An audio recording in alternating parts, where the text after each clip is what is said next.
Welcome to our Leadership Spotlight, a short video series aimed to shine a light on some of the incredible leaders that have helped shape Ocean State Job Lot into the organization it is today. By featuring leaders across the company, we aim to inspire, connect, and learn from each other's personal and professional experiences. We'll delve into their career journeys, discover their unique perspectives, and share some valuable words of wisdom along the way. Join us as we explore the diverse talents and personalities of our leadership team. Tracy, Baran, welcome. How are you? Great. How are you?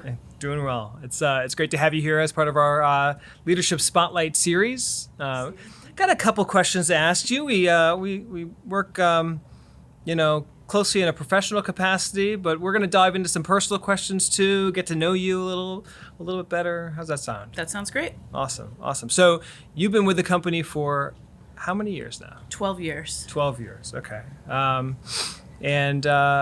Can you tell me a little bit about your professional journey and how you made it to Ocean State and what attracted you to this company? Yeah, of course.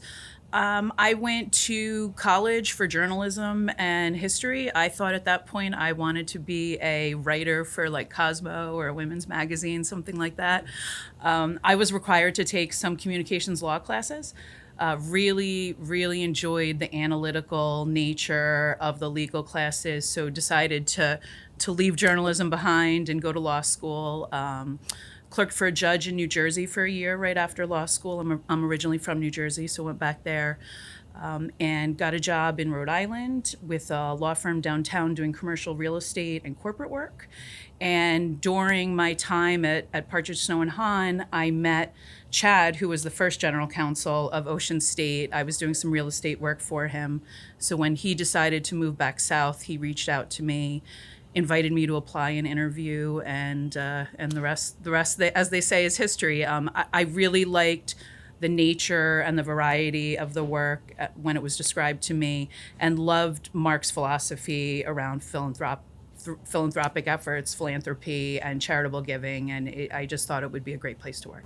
Yeah, let's talk about that a little bit. Obviously, Ocean State's a very value-oriented company. We have a clear mission and clear vision that we're pursuing. Is there a certain component? I'm guessing charity. You just mentioned it, but can you tell me a little bit about maybe the charitable component of that and why it resonates strongly with you?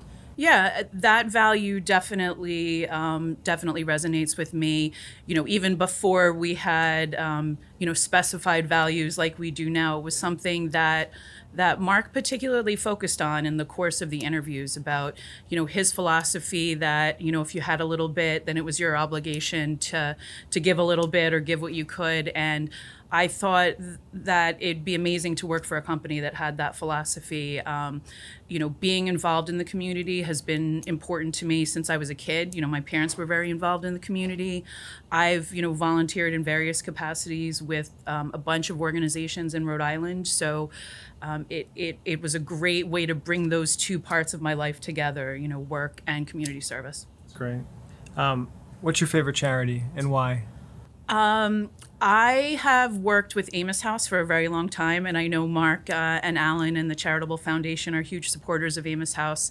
I volunteered in their soup kitchen. I've volunteered with some of their programs. I love it because it not only gives people, food and clothing, but it teaches people how to turn their lives around and get employment. They have a carpentry program and a culinary program, and they have, substance abuse counseling. It's, kind of like our wellness is about the whole person. Yeah. Amos House is about the whole person, not just, where your next meal is coming from is super important, but it's also where your next meal is going to be a year from now or 5 years from now. Sure.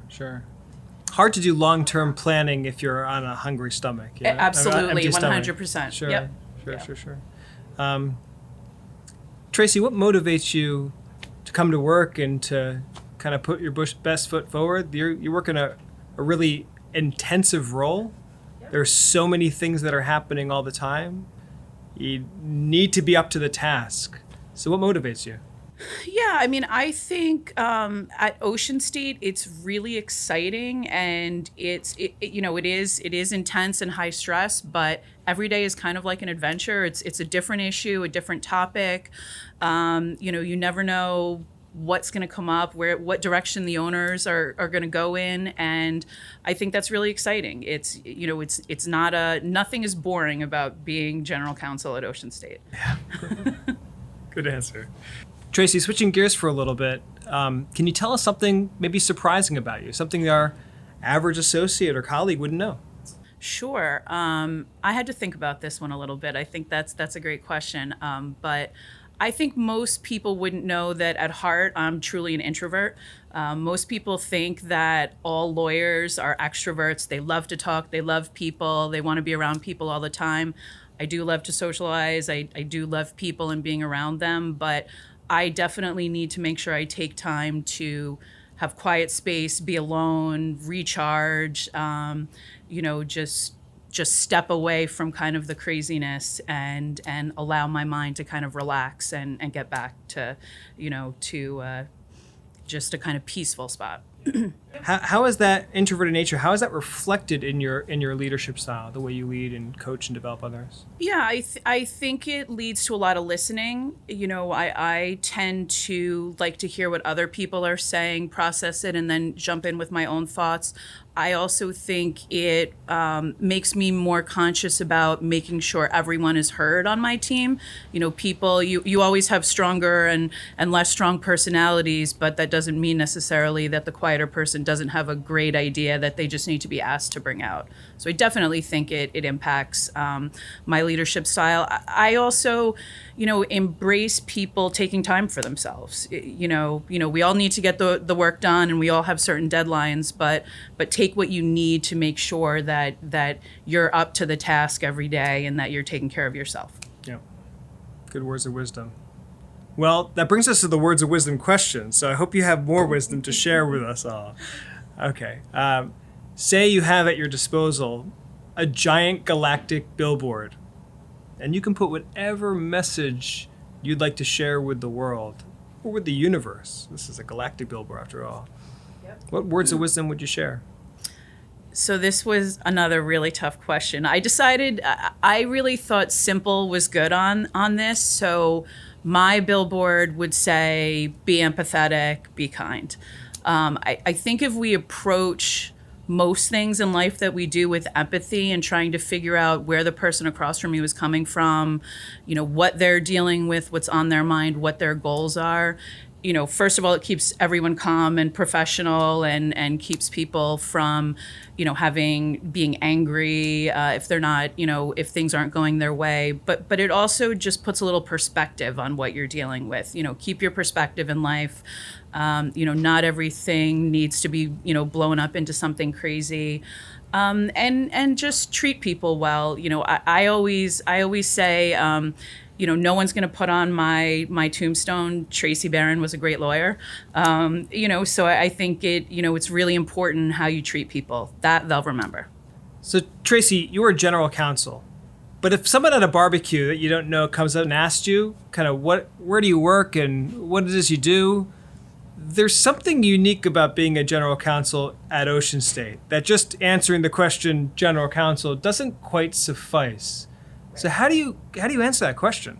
Yeah, and most people who aren't lawyers who haven't worked in a corporate environment have no idea what general counsel is. So I definitely don't normally go there. I always say I lead the legal department at Ocean State Job Lot. That definitely piques people's interest. And then I go in to describe that, I advise the company and the owners on everything related to all kinds of legal risk, product regulations. People seem very interested in all the different laws that relate to all the different stuff we have on our store, down to, the tags you have on airbeds and stickers you have to have on, bug a bottle zappers. A bug zapper, exactly, a bottle of Pool Shock. I don't think most people understand the extent to which all of that is regulated. Employment law, IP, litigation. So I kind of run through all the different things that I do on a day-to-day basis. I always talk about as well how great the company is with philanthropy. I also like to focus on how good I think the company is to associates, how they care about associates and care about the communities we're in. I always like to talk about, when I get into philanthropy, how the company looks at where our stores are and what's going on in that particular community, and tweak some of their giving and some of their drives to what's happening there. So, yep, it's not rocket science. If you work in a community, it's just smart business. Absolutely. To do well by the community. Yep. These are the same people that are coming into your stores and shopping. Yeah, and it gives the associates in that store, some ownership and some pride in what's happening, because they can, they know the people in the community and those organizations. So I think that's super important. Tracy, I want to thank you so much for spending some of your time with us. It's been great. Thank you. Getting to know you better and getting to share some of your stories with our associates. So great. Thank you so much. Thanks for watching. We hope you were inspired by our leader's story. Stay tuned for more Leadership Spotlight episodes as we continue to celebrate the amazing people driving Ocean State Job Lot forward.